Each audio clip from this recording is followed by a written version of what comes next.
That day, I think I was really tired because as soon as I put my daughter, Nia, to bed, I went to my room and fell asleep right away. Later, I woke up suddenly because I heard Nicholas crying. I checked the time on my phone, and it was 1 o'clock a.m. I felt relieved that I had managed to get a short nap. Feeling exhausted, I got up to comfort Nia. Then, I heard someone shouting, "Shut up, be quiet." It took me a moment to figure out where the voice was coming from. I thought it might be my mother-in-law, Jamie, yelling at me from her room. I responded, "I'm coming to calm her down now," and opened the door to the living room. There, right in front of me, was Jamie, glaring at Nia in the crib. Then suddenly, she slapped Nia's face and said, "That's enough." Shocked, I yelled louder than ever, "What are you doing?"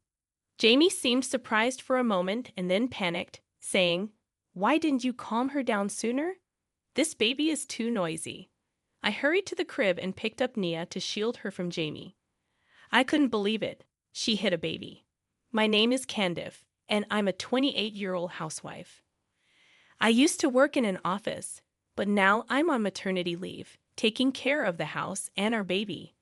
My husband, Miles, and I moved in with my mother-in-law, Jamie, about a year ago.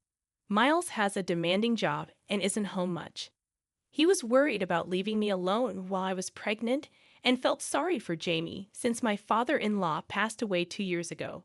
So we decided to live with her. At first, everything was okay, but Jamie's true colors started to show, and honestly, it's been tough. "Candy, you're so slow with the housework, and can't you cook better food?" Jamie kept picking on me every chance she got. When Willis, her husband, was alive, visiting my in-laws' house was fine, and I didn't really dislike Jamie. But after Willis passed away and we moved in together, Jamie became incredibly selfish and rude. She'd constantly insult me, saying things like, "Hurry up, you're useless and slow, even ugly." The last part was just cruel and had nothing to do with chores. Being pregnant, it's natural for me to be slower. But Jamie doesn't seem to understand or care. She just wants to harass me. Since Miles, my husband, is mostly away on business trips and doesn't get home until late, I spend most days with Jamie. I kept hoping things would get better once the baby was born. Surely even Jamie, as tough as she is, would soften up around her grandchild. I clung desperately to that hope. I talked to Miles about it on WhatsApp, trying not to bother him too much at work. He always replies with, "I'm sorry, I wish I could be there for you." And he does scold Jamie when they meet. Knowing Miles supports me gives me some comfort, even when I have to endure Jamie's criticism for not doing chores well while pregnant. After safely giving birth to a healthy baby girl, Miles, bless him, managed to arrange time off from work for the birth. He left early and rushed to the hospital just before I delivered, as he held our newborn daughter. "She's really cute, like an angel." He looked so happy and said, "I'm thrilled to have a child with the man I love." I messaged Jamie on WhatsApp to share the news of our baby girl's arrival, hoping she'd visit since we lived together. But Jamie didn't come to the hospital, nor did she reply. I started to worry if she wasn't interested in her granddaughter. Could the harassment continue even now? Just as I feared, the door to my hospital room opened. "Candice, how are you feeling?" "Oh, what precious baby. She's a girl, right?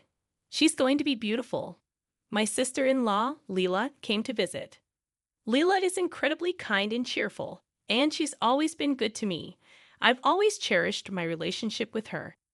Since Leela is already married and has children, I had decided to seek her advice on parenting. "What'd you name her?" "Miles, and I decided on Nia." "Oh, that's a lovely name." "Wait, hasn't Mom arrived?" "No, I reached out to her, but she ignored my message." "Ah, I see. She can be difficult sometimes, can't she? Unpredictable and lacking common sense." "Yes, indeed. Leela is direct, and I've always valued that about her. She once told me, 'If you ever struggle living with Mom, don't hesitate to talk to me.' That offer was a lifesaver. So whenever things got tough, I would honestly vent to Leela, She understood Jamie's challenging personality, so she refrained from scolding Jamie based on what I shared, knowing Jamie would take it out on me. That's why she only intervened when absolutely necessary. At that time, simply being able to share my frustrations was enough to ease my stress. Little did I know, things would become even more challenging after Nicola was born. Jamie, I'm home. When I returned from the hospital with Nicola, Jamie didn't acknowledge her presence at all. Instead, she ordered me to clean right away. I couldn't believe it. It was as if she was pretending Nicola didn't even exist. Despite feeling upset, I placed Nicola in her crib and started cleaning. But within 5 minutes, Jamie called out angrily, "Candy, get over here." "Yes, what is it?" "That baby won't stop crying. Do something about it." I was stunned. Jamie referred to Nicola as that baby, as if she were a nuisance, and ordered me to silence her cries. Jamie continued to mistreat Nicola, demanding that I change her diaper and complaining about the crib being in the way. Each time Jamie yelled, Nicola cried louder in fear, which only angered Jamie more. It created a very tense and uncomfortable atmosphere for Nicola and me. "Jamie, her name is Nicola. Could you please call her by her name?" "Shut up.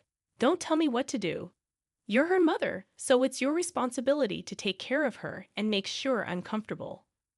"Look, she's crying again." Nicola started crying because Jamie had yelled just after I had put her to bed. I had to interrupt my chores to comfort Nicola, knowing Jamie would be upset if the housework was delayed. After soothing Nicola and returning to my chores, Jamie complained, "This crib is in the way, taking up so much space," and kicked it. The crib shook, and Nicola woke up crying once again. "What are you doing, Jamie?" I questioned. "Shut up. It's your fault for putting such a big thing here," she snapped back. "But you were the one who told us to move the bed to the living room because it's noisy when she cries in our room at night," I reminded her. "Are you complaining to me now?" "Stop arguing and soothe that noisy child," she ordered. Calling her that noisy child is really unkind. I had no choice but to carry out my chores while holding Nicola. Balancing housework and childcare without upsetting Jamie was incredibly challenging, and I was becoming increasingly exhausted. If I focused too much on childcare, I'd be scolded for being slow with housework, and if I prioritized chores, I'd be criticized for not parenting properly. Miles had been away on a business trip for about 2 months and wasn't home to support me. I tried reaching out to him through WhatsApp and phone calls, but he was always busy and couldn't talk for long. He apologized many times, saying, "I'm really sorry for the tough times." But I felt guilty for making him apologize when he was working so hard for our family. At the hospital, the doctor examined Nicola and reassured me that while her face was red, there were no signs of bruises or injuries, which eased my worries. I felt a wave of relief wash over me. "What happened? Did you accidentally drop her?" the doctor inquired. I recounted the incident to the doctor. Just then, Layla walked into the room. "Candice, is Nicola all right?" she asked with concern. "Oh, Leela!" I exclaimed. In my frantic state, I had called Leela while in the ambulance. With Miles away on a business trip and unable to rush back immediately, I reached out to Leela despite it being the middle of the night.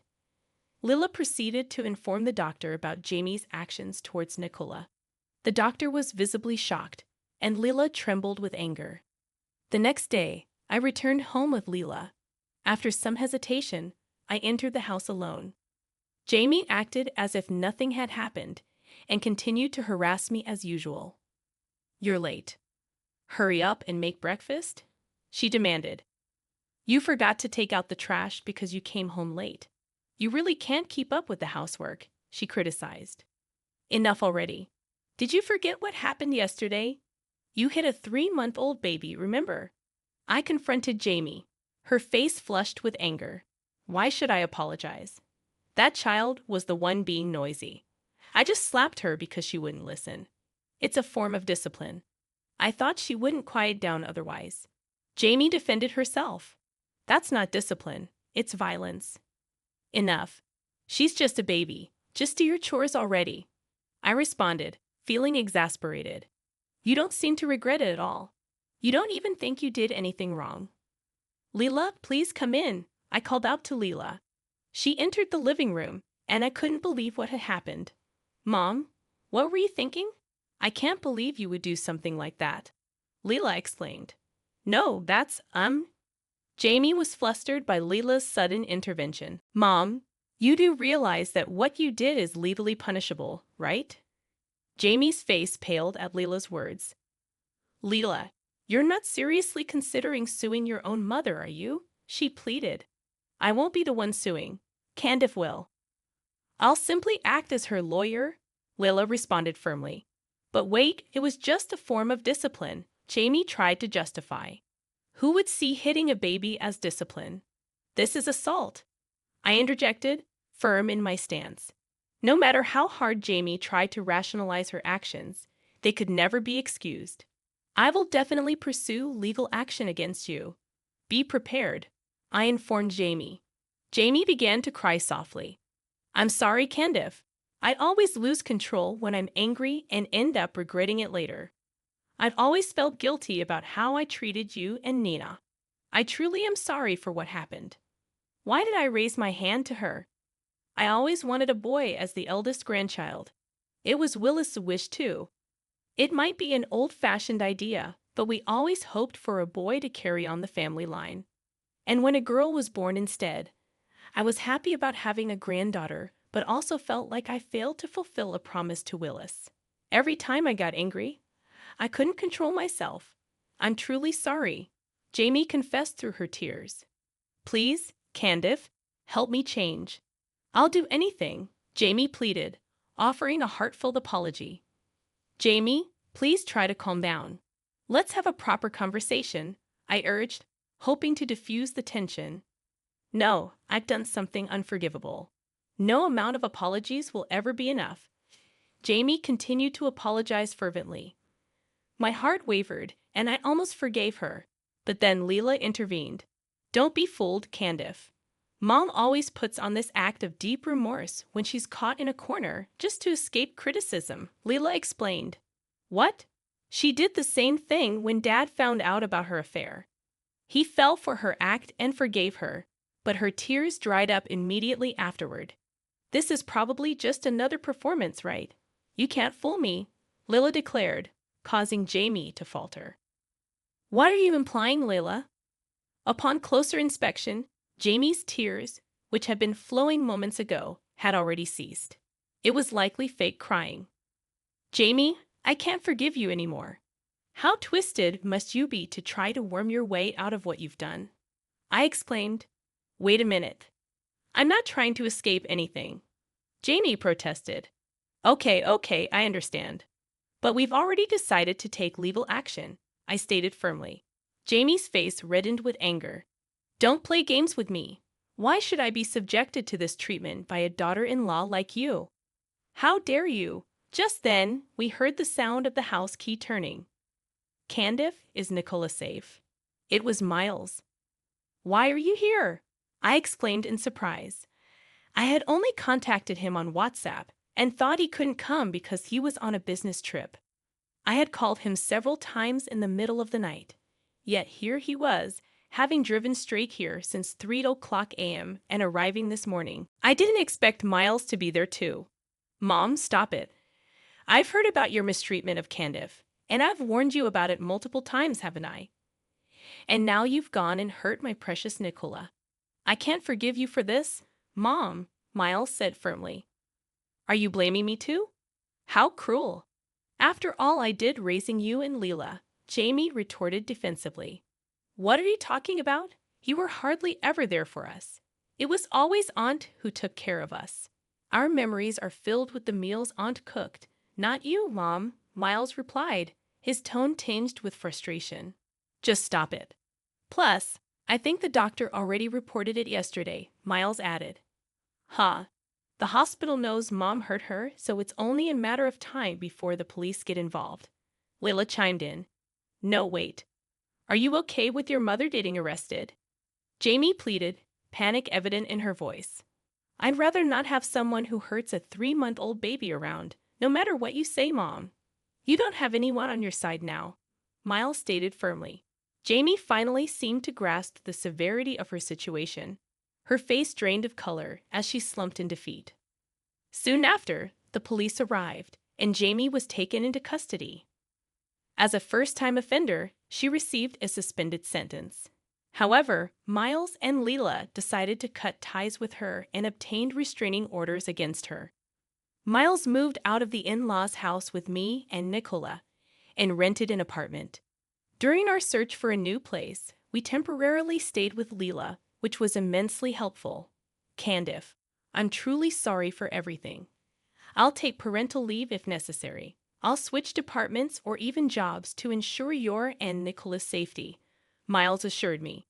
His current workplace had some issues with its environment, making it challenging for him to secure parental leave. Consequently, he resigned and found employment elsewhere. Now he returns home on time and actively helps with Nicola and household chores.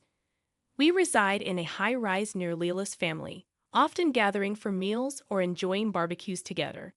As for Jamie, I'm not sure about her current situation, but according to neighbors, she has become completely isolated since her arrest and rarely ventures outside. It seems that her prideful nature cannot handle being associated with such reprehensible actions.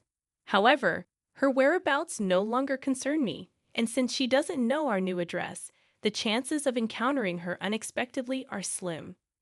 My focus now is on living happily and supporting each other as a family with Miles, Nicola, and Leela's family.